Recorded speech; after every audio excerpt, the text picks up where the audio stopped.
Hey folks, welcome everyone. My name is Tom from the Battlefield community team here at DICE.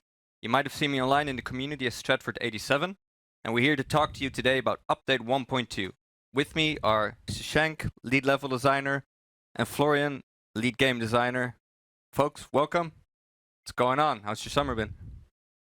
It's been good. I'm here in the office. I mean, summer has been late, but it's finally here. I moved in with my partner, so I'm just busy moving in, unboxing, building stuff. Exciting times. Yeah, it's my second summer in Sweden, so I'm just getting used to the Swedish life still. So folks, we're not actually live today. We've still got a lot of work to do before we head into season 2 and the future updates. So we recorded this video a few days ago. Myself and the team are in the chat, so if you have any questions, drop them in there. We'll answer them for you. And with that, let's get into what's actually in Update 1.2. So, Florian, Shashank, we have an updated art direction for our specialists, a new player profile. Let's jump into what's going on today. So, Season 1, we're in 8 weeks now. We've got a lot of cool player feedback about the new map exposure. Shashank, how's it been for you and the team to see all that good feedback, seeing it finally live for players after working on it for so long? I think it's very, very encouraging, like seeing how well it has been received. It's really, really nice. The map began as a concept where we wanted to see how much we could push verticality. Yeah. And I think we have nailed it, where you have gameplay happening on the top, you have gameplay happening in the CQC interiors, you have gameplay happening in the valley, and people jumping off the cliffs, flying down. Then you have the planes coming in, fighting into the in-between section, shooting them, people shooting them out, people using zip lines to get across, up and down, left and right. Thing is super, super nice. Also has a lot of, it's not a very big map, it's medium sized, has a lot of covers. So we have learned a lot from the live levels, and then we try to apply it to this level as well. So really, really happy with what people are thinking about it. Okay, that's great to hear. It's been one of our best received maps so far for 2042, so it's great to see. Florian, how's it been for you to kind of see that map play out and like playing it like live after all the playtesting we've done?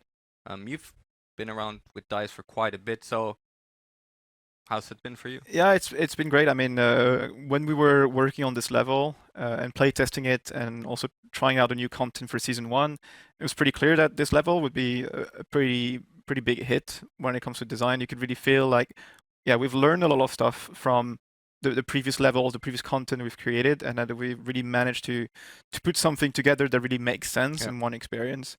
And I mean, we released lists in season 1 with the TV guided missile launcher, and that one has also been very well received. It was very interesting to see, players doing loopings with the missile to try to hit helicopters. People also trying to take down the rockets. So we're very happy with the feedback that we've gotten so far. We're not really planning on making major adjustments to the launcher, for example. So it means it's in a pretty good spot. We're only really fixing bugs at this point on lists. So yeah, all in all, good season 1, I would say, so far. Okay, that's great to hear. And Shashank, I would love to hear a little bit more about like our process, about how we bring a map from like even a concept to live. For example, we've done playtesting. Like, can you talk more about the process, how we get from the concept of a map to playing it as players? I mean, it starts with the pitch, right? Where we want to make this level because it's going to fit in this part and it's going to give us this gameplay. That's how it starts. Then you have the pod comes with the idea, they pitch it, we go with that, and then we just build it. Playtest is a lot. I mean, the levels we have right now, we have heard from the community where it's generally too big. That's not enough cover. So we know that. And the solution could be just add more cover. Like we said, it's not a silver bullet. Like just adding cover won't fix everything, right? Where if you look at the levels, where a level can be any size it needs to be, but it can only have so much content in it. We call it something as a asset count, where asset can be anything like the table, these chairs, these glass. It's all one asset. So if we add more cover, it needs to come from somewhere, because the levels at launch are at max asset count, right? So that's why it takes time. It's not as easy as plop more things. That's an easy thing, but it's figuring out how do we take the level we have and then modify it to work. So one option is add more covers. Another option is the levels are too large. does it need to be that large? Do we need all the flags we have? Can we remove some stuff, make it a bit more compact, get some more instances back because we removed some stuff, and then take this instance and then put them into cover? And then the question is, what do these covers need to be, right? What can it be? And one train of thought is battlefield is battlefield, which means the levels are going through war. One feedback we got from the players is also that the levels feel very pristine and it's very clean. And one approach we have taken is, what if we show the progression in war where time has passed, the game has been out? How would the level look with more war tone look, progression of war? So that's what we have done. We have looked at if you can take covers and make them fit into the military concept where it's all mostly military. So it looks like the war has progressed, and we can also get covers with that, make the levels a bit more smaller where we can. So that's the route we have taken. And also it's not just about cover, it's also about line of sight, where if you want to go from A to B, if you can see across the map, that's not good either. So we also need to look at, it's kind of a macro space, whereas cover is more of a micro space. Line of sight becomes more of a macro. So what can we do with terrain? Can we add a bit more blockers? Can we add some hills? Can we add some rock pieces? So that's all of those combined together is what we're looking at. So that's why it takes time. It's a complete package. It's a complete package. It's not just drop off a map, adding more cover. Yeah. And how does the internal, like we play test this internally a lot, like we play every map very often.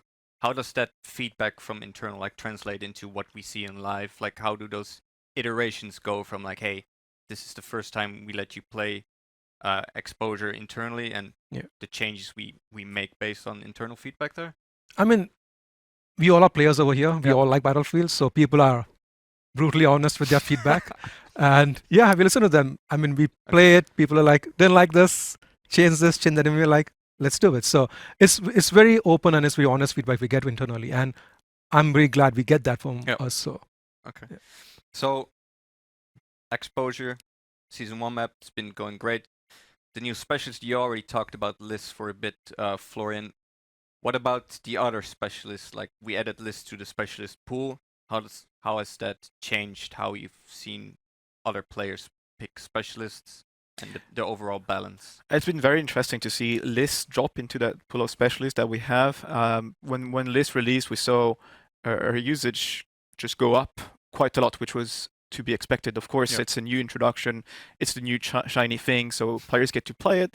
And then she quickly stabilized around where we expected her to be, which is if you were to split perfectly all specialists into play time, she sits right where she needs to be right now. So she sits in a good spot. It kind of gets us to look at the entire pool of specialists across the board and see how others are doing. It's always a big challenge for us to try to get balance in a correct place when it comes to specialists.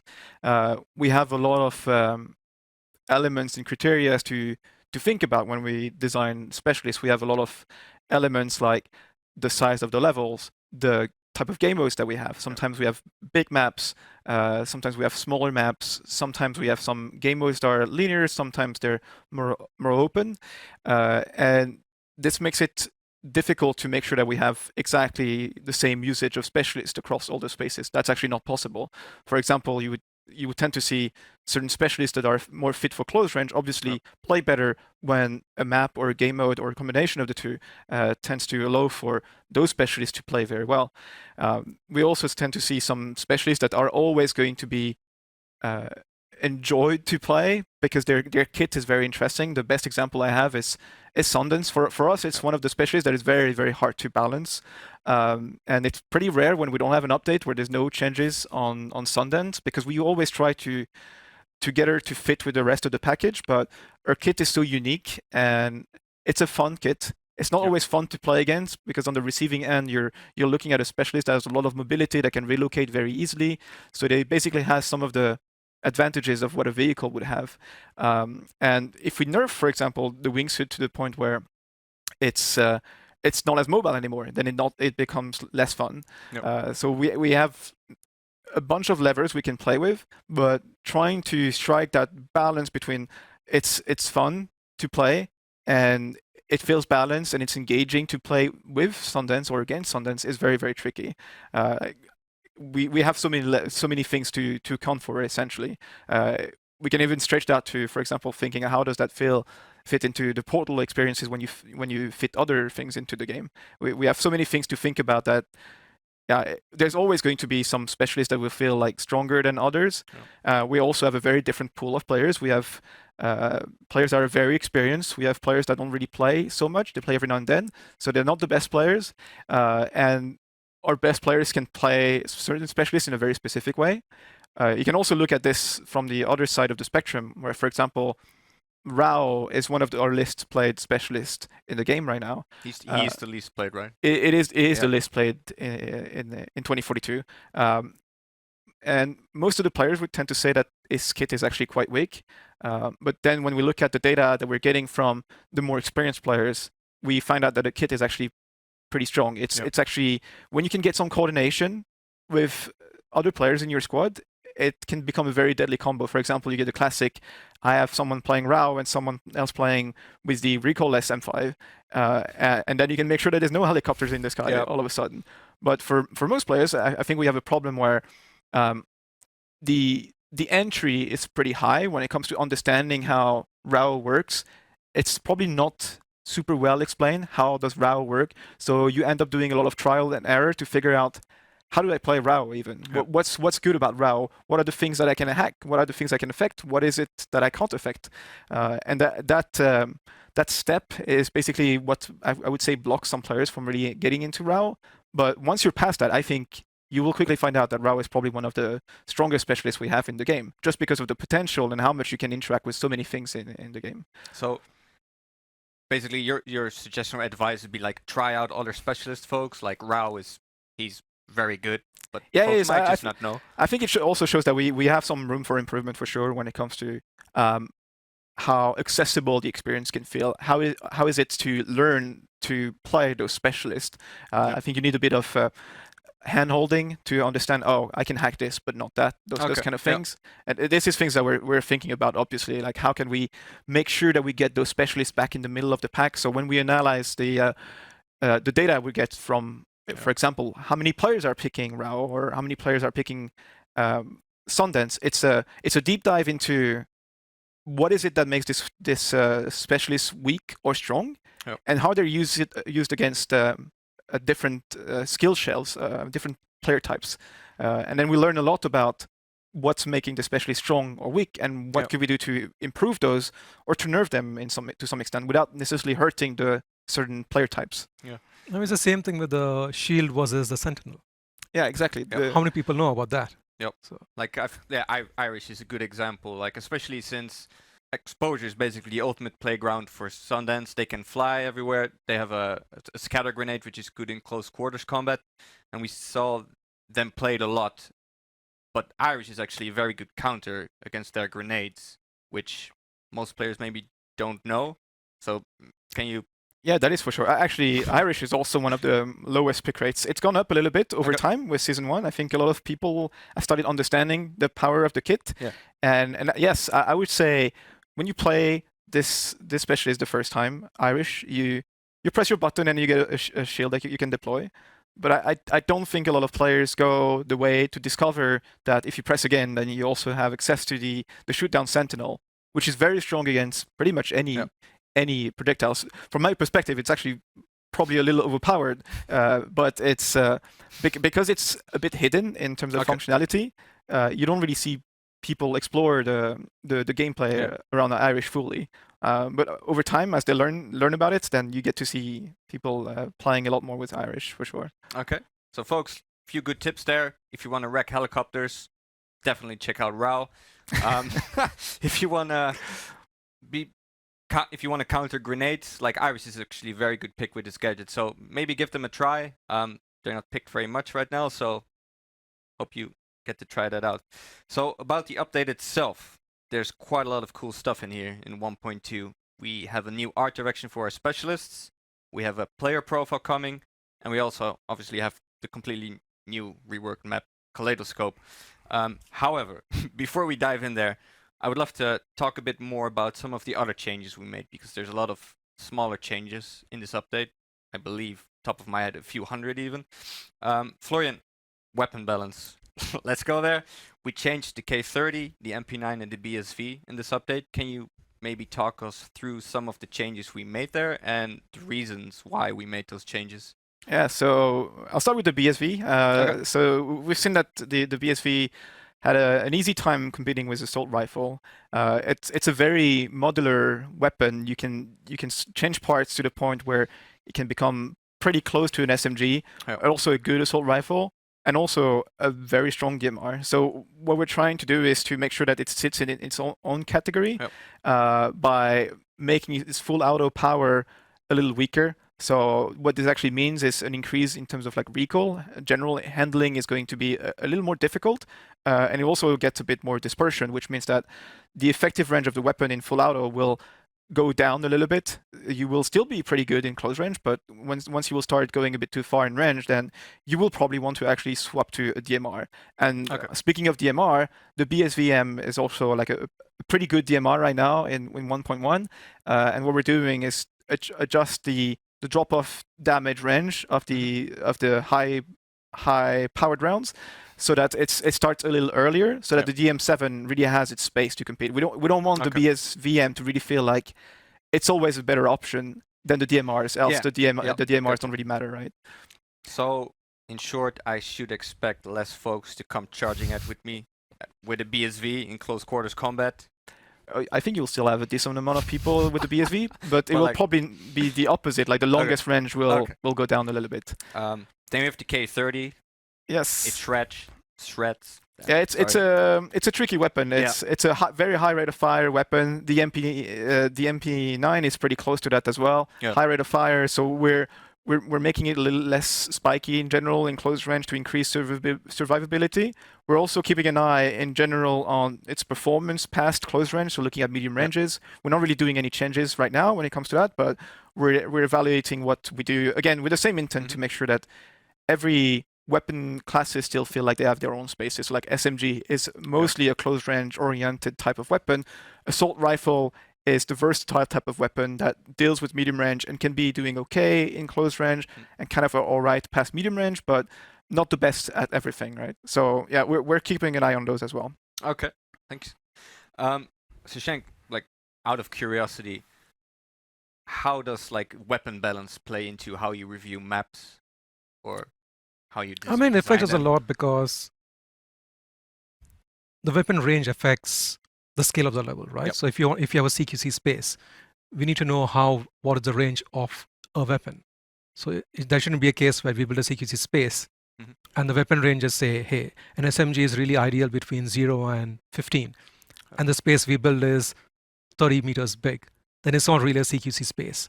So it's really tied in between weapon range and the size of a flag space we built. So it really goes hand in hand. A bit tricky thing for Florian especially is with this game especially, we have big levels and then we have smaller levels. So it makes his life very hard where he has to balance things for varying level sizes, which is quite a challenge. I would say, I mean, with 2042, if we were to compare to previous games, our general engagement range of any weapon type has kind of scaled up. So you would say, for example, if we would consider close range in Battlefield 5 be 0-15 meters, it could become 25 meters maybe in 2042. I'm just putting a bit random numbers, but the general idea of like the range going up. So what happened at launch is that we have weapons that become more effective over ranges, and then now we offer maps that are a bit shrinking down in some cases. More levels that offer close range spaces, so we tend to see people gravitate towards, of course, the options that will be more effective within those more restricted ranges. So things like the shotguns, things like the SMGs become more prominent. So we have to take a constant look at how they perform over time as the game also evolves in terms of direction. If we're shrinking things down a little bit, we need to make sure that maybe weapons do need to follow that as well when it comes to how they perform within those same ranges. Okay, so as teams, you work together quite a lot to like make sure this balance is. Oh, for sure. Like we have a metric list, right, where we know how long SMG works, what's the DMR, shotgun. So we know the distances, and we try to build the levels kind of which matches the distances as well. It's a back and forth, right? Okay. Yeah. Cool. moving on to a next change, and we've had quite a lot of community feedback about this one. It's aim assist for controllers. It wasn't working very consistently, and I believe we made some improvements here. Florian, can you talk us through those? Yeah, so one of the things we realized and we found out with a lot of player feedback is that there was great inconsistencies when it comes to the aim assist activating when you were tracking a moving target. Yeah. At times when players could move a bit too fast, the aim assist would just not really work for a duration. Okay. It would be pretty on and off and a bit spotty at times. And we found out the root cause of what was causing that, and now it should be fixed in 1.2. So hoping that the experience is a lot more consistent this time around. Okay, that's great to hear. So, folks, if you noticed you had trouble with aim assist, give it a try after the update. Let us know if it's working better for you. Then we also had a lot of feedback about the HUD in general and player icons maybe cluttering the field of view of players, and I believe we also made some very good quality of life updates here. Yes, so one of the feedback we've gotten quite a lot is that icons, and specifically like the cases of revive icons, can sometimes be in the way. For example, you're trying to track an enemy player, and that enemy player tends to be right behind a pretty big revive icon. That's problematic. You can't see the target. That target may be able to see you. So we've been working on a system that dynamically adjust the transparency of the icons based on where they really are on the screen. So the closer the icon will be to your crosshair or to your reticle, the more transparent you can get. And we made that system fully controllable by the player, so they can decide how transparent the icon can get and how not transparent they are towards the edges. This completes the package that we have of other options that we've had since BF5. Actually, we had before Season 1 an update where we introduced some of those options again. And this is just a next step to offer a more dynamic system that allows you to have transparent icons when they really matter and less transparent icons when they actually still matter in the sense that they give you a message, but they're not going to be right in your face in a critical moment where you need to shoot someone. Okay, so that sounds like a very good quality of life update, actually. And so players can check this out themselves via the options menu. Exactly. You can see it all there. Great. Then we have a rather nasty bug here. I'm going to call it the spawn stance, which means I could spawn on a friendly player and this player would be lying prone, but I would spawn standing up, which means I could be immediately under enemy fire. Florian, I think we made some fixes there. Can you talk more about what we did here? Yes, so we look at the stance now of the squad member that you've chosen to spawn on, and if that player is standing, you will be spawning standing, but if that player is prone, then you will also be spawning in the same prone stance. In that case, that will make sure that you can just spawn safer and you also don't blow your teammates' cover. Yeah. Okay, that's a great change. And I think related to this, we also made some improvements to just being prone in general, where sometimes the character models would clip through walls. Yeah, that is correct. Sometimes your legs would tend to clip through walls, so it means that sometimes you could also get shot through walls. Okay. And there's also some occurrences where you could also take damage behind cover when it comes to like small containers, and that's specifically for explosion damage. Okay. So we fixed that. Explosions are more contained. Nice. Okay, so brings us to the first new feature in this update, the player profile, which is pretty exciting. Players can check out their own stats, mastery levels, etc. Much requested feature. Can you talk us through what's new and how it works? it was a highly requested feature, something that players have been used to have as well in previous games. So you'll have two pages. One page that will allow you to just track your current rank and your progress towards the next rank, tracking as well what's the next thing you're going to unlock in your progression path, and also looking at the different missions that you have and how close you are to completing certain missions. And the second page will be more about your personal stats. So it will be things like kills, revives, deaths, KD ratio, all of those cool stats, playtime, a bunch of very nice stats to see how you're doing on the battlefield. And this is data that has been collected since the release of the game, so it's not just like starting from zero, it's your current stats, essentially. Okay, that's great. So, folks, if you have an awesome KD ratio, send in those screenshots. We want to see it. Vehicle balance. So we made some changes here. Helicopters, I believe we balanced the Wildcat. So for the let's start with the stealth helicopters. Those 30mm cannons were really shredding, and we've seen their pressure on infantry being quite a lot. So I think we made a change there to their overheating. Yes, the overheating is getting more a bit faster, I would say. So you will overheat more often now when you're just spamming that cannon over time, which should diminish the raw power of the 30mm cannons and make those infantry players feel a bit more safe and not under constant bombardment from those helicopters. Okay, that's great. I think the cannons, they were able to shoot for quite a long time, and that goes down faster now, so you need to reload or recharge. What about the transport helicopters? We've gotten quite a lot of feedback about those as well. Their cannons are also pretty powerful. I think they've also been rebalanced. Yes, so we've made some changes in 1.1 already with the 50mm cannons, and we've still seen that their usage was actually quite high, and it was very easy to get kills on the infantry. So we gave them another pass, essentially, trying to reduce their power even further. So yeah, they will be a bit weaker against infantry now, and hopefully infantry should feel a bit more safe. So folks, we updated the stealth helicopters and the transport helicopters. Basically, in short, they should be less powerful against infantry, and if you pick RAW, maybe it's your time to shine now. So, Shashank, your team also reviews vehicle count on maps. We've made some changes in the past few updates to how many vehicles can be on every map per category. How has that been going for your team? What are you learning so far? I mean, it's pretty good. The reason why we had to do this was what we saw was players in the air could harass the players on the ground a lot more than we were wanting it to happen.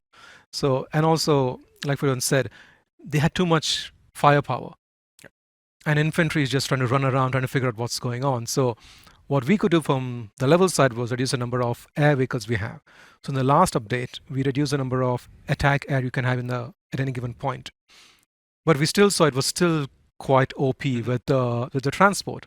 So I think with this patch, I think it's going to balance it out where we have fewer numbers of things in the air, and also they're not as powerful, and we have buffed the Wildcat. So I think it's a really good balance as well. Something else we're looking into on the level side is categories, where what can we do with the categories? As an example, if we decide, hey, we don't want to have a transport air, what happens is, because right now the transport air and the MAV are in the same category, we take out the transport air and the MAV. Same thing with the tanks. If you say, you know what, we don't want to have any heavy tanks, if you do that, we also take out the Wildcat. So something we're looking into is, can we make it more granular? Where can we have more categories and then separate out it even more? Again, not promising anything. It's something we're looking into. We're just having a thought about it. But can we do something more about it? I think players requested often that they want the helicopters and the jets to be separated. So basically, that is something that you're currently reviewing now. Same thing also we're looking into, even more blue sky, where you play Breakthrough.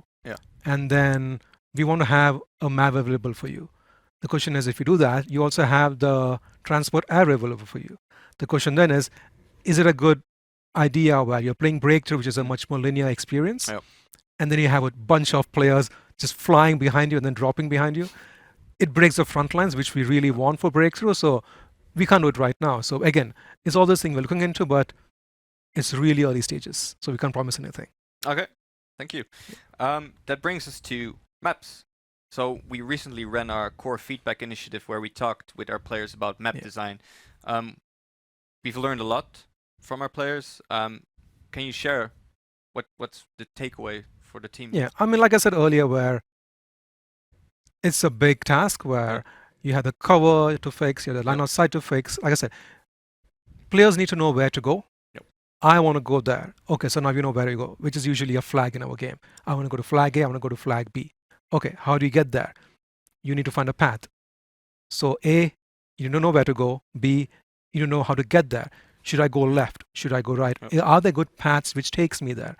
Okay, now you know how to get there.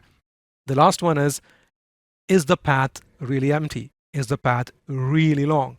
Which is what we have right now, unfortunately, where we have flags which are quite far away, about 400, 500 meters away. It's too long, right? And also there's not enough cover on those paths. So it's, like I said earlier, it's a package of things we got to fix. Okay.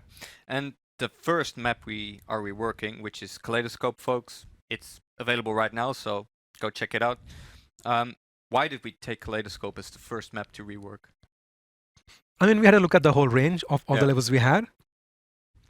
And we know the levels like Kaleidoscope, Renewal, Hourglass, they come up all the time. Like, hey, what can we do something about this? We could do something about all of them. It's just how much time will each one of them take. Hourglass is a massive level to fix. It's going to take some time. So we're like, okay, let's start with the smallest level. What is that? Kaleidoscope. It's also a very infantry-focused map. And I think that's something we should fix ASAP because it's purely infantry. And then whatever we do in that, we can learn from that and then apply to the other levels as well. So that's why we picked Kaleidoscope. Smallest map, infantry, we can start with that. Okay. And I have to ask, the map has been reworked, Kaleidoscope. Can you talk a bit more about the changes, like what's new, what did we move, something to look out for players? For sure. As I said earlier, where we have a limit of assets we can have in a level. It's a fixed number. We can't have too much, else we hit performance. With this level, we couldn't really scale it down because it is quite small and we couldn't cut anything out.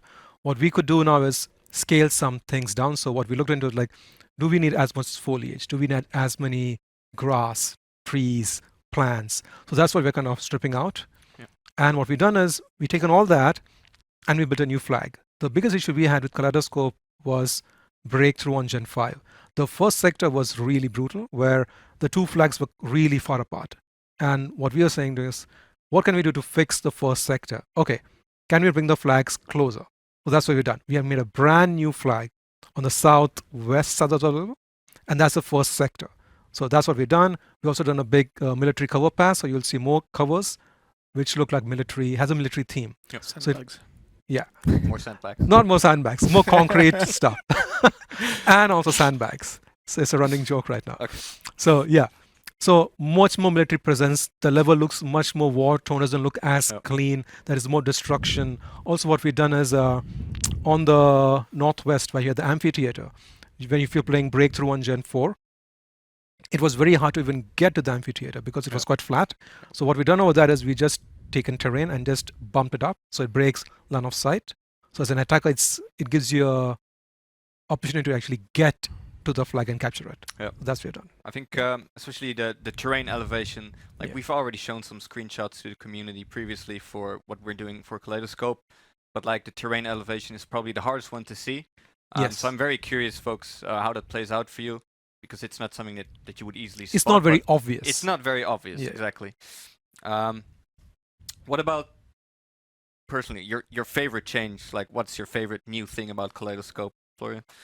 I would say the advanced military outpost that just feels like a really strong close quarter spaces where infantry feels like they can navigate nicely. It's very clean, very nice spaces. Definitely that one, yeah. What about you, Shashank? Yeah, same. It's has a very peculiar name to it. It's the forward operating base. Right. I always forget. But that's what we call it, and that's what it is. I think it's super nice because we just redone a flag. We just changed it completely, which initially was it was a hard sell because it's so much work. It sounds very easy. Just take the flag out, put a new flag. But to reach the quality of art fidelity we want and the layout as well, where if we make a new flag, it needs to play good. You can't make something which is worse than what we had. So it was a bit like, do we have time for that? Do we have scope for that? And we're like, we should do it. And we did it. So I'm super happy with that. Okay, great. Like, I don't want to say forward operating base for me personally, but also forward operating base. Like, it looks like a lot of combat is going to be taking place there. Very excited to see you try it out, folks. It's very, very nice in Breakthrough, where you get to navigate between that objective and the other one that is like pretty close at all, because before you needed so much time to go across between the bridge. Between both objectives. So what you would usually do is either pick one or the other, but you would never really go between the two. And here you have like a very nice movement between the two objectives, where if you feel like you're losing one, you can just run and try to contest the other one, whereas before it was like, guess it's lost. Been there, done that. Yep. Yes. Okay, so great. That brings us to Renewal, which is the next map we are working. How's the work going? Like, Really good. So with Okay. Kaleidoscope being the first one we reworked, we had to learn a lot. What can we do? What can't we do? Performance, limits, things Yep. like those. And we have taken that learning and then applied it to renewal. Renewal was interesting because we were kind of at the limit of instance count. So what we done is we had a look at the whole level. It's quite a big level, way bigger than Kaleidoscope. Yeah. Like, okay, what should we do with this? First thing is, does it need to be that big, right? Are there spaces in the levels which are not as busy? Spaces which players don't play that much? Yep. Spaces which we could lose, gain some instance count, and then use that instance count across the whole level. So that's what we've done. So we removed some spaces of the level, made the level a bit more linear, is not square or round anymore, it's a bit more Okay. rectangular. And then taken all the benefits from that and added more military assets everywhere. We have again looked at the breakthrough first sector on Gen 5, which again was quite hard to capture. We made it a bit more linear. Yep. I think it looks fantastic where the military aspect on this level looks really, really good now. It looks like the war has happened. People have Yep. come in. Something is. It looks really good. And on the green side, we added just more cover, more stronger lanes. There's a lot of cover on the interiors of the research station as well. So I think overall, I think it's going to be really, really good. I'm really hyped for the breakthrough on this map and see how it Okay. plays. Exciting. Exciting. So- And that's coming in season 2, correct? Yes. Okay. How do you decide which spaces you're going to remove to Yeah. try to get those new and improved spaces? Yeah. I mean, it's never fun to remove something that people have spent time, effort, blood, sweat, and tears into. But we look into stuff like the distances. One thing we had with this map is called a big map. And we would see, okay, if we had to connect all the flags we have currently, can we connect them in a decent distances, right? And then we found some flags which are really far apart. And like, there's no real nice way to connect all of these flags together. They were the outliers, if you would say. But that's what we've done. We're saying like, these are outliers. We could live without them, but we can't live with we need to have these flags because they connect A, B, C, D, E, F, kind of, in a flow, just random alphabets, right? With these ones, you really have to get, like, kind of go out of your way to get to them. So it's not something which you see on your way. So we are like, Okay. it's out of the way. We can remove it. It'll make everything else much better, much tighter. So we've improved the gameplay flow across the map. It's just much Exactly. easier to navigate Yeah. through it. And I guess we saw a lot of players sometimes just get lost on those areas. There wasn't really Yeah. anything there. They didn't find the combat there. Yeah. Basically, you would go there and then like, now what do I do? Yeah. Right. Kind Run of. back. Yeah. Whereas you always want to have a flow where you go to flag A, and then from flag A there's obviously flag B. From Yeah. B there's obviously flag C. Sometimes it happen like I go to this flag and now I'm far away from everything. Then you Yeah. just redeploy, which we don't want to happen.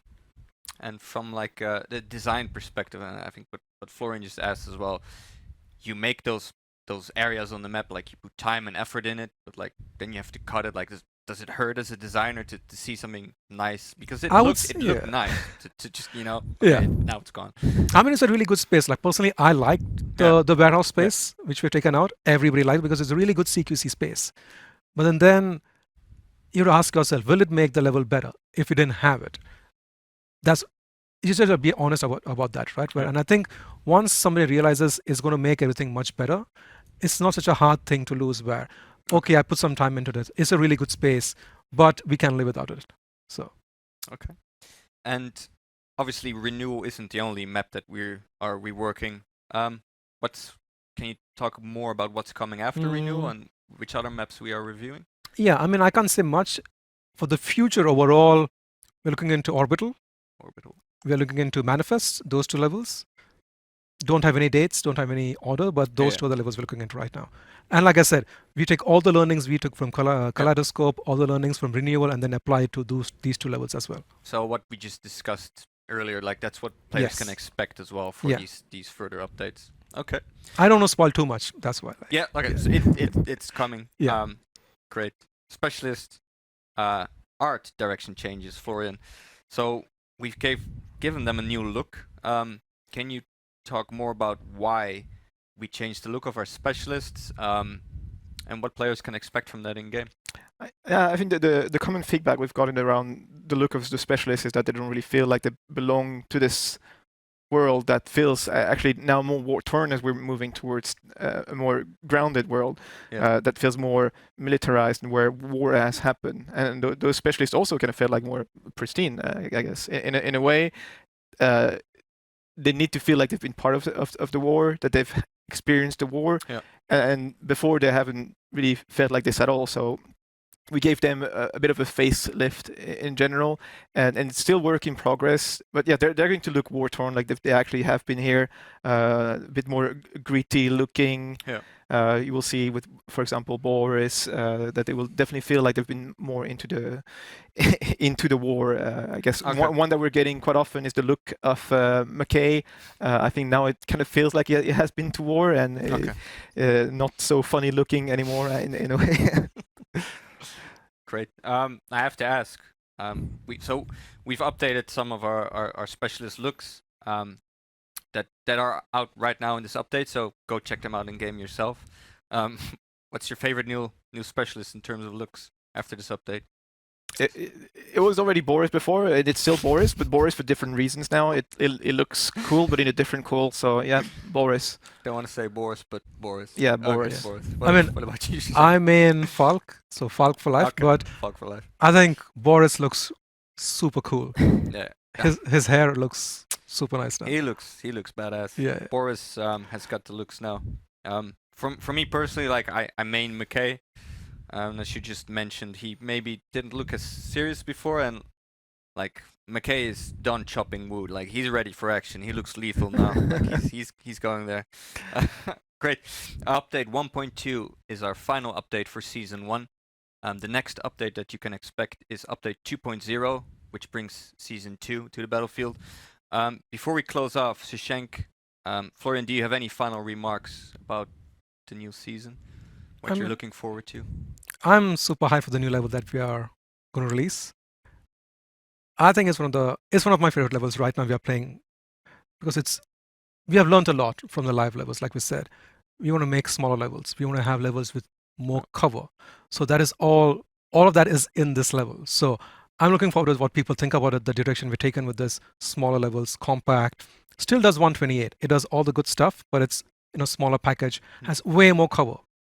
That's what is super nice. And yeah, looking forward to the next map update, Renewal. Let's see how that plays. So yeah, over to you, Florian. What about you, Florian? Yeah, I'm excited about the new content we're going to deliver to our players, but also fitting into where we're trying to drive the games when it comes to more smaller spaces, those kind of things, and general quality of life improvements to the game that just makes the game feel tighter and tighter after every updates.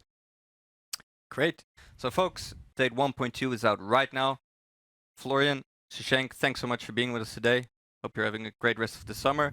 Folks, if you have any feedback, find us on Discord, forums, or Twitter. Thanks so much for being here with us today. Hope to see you next time.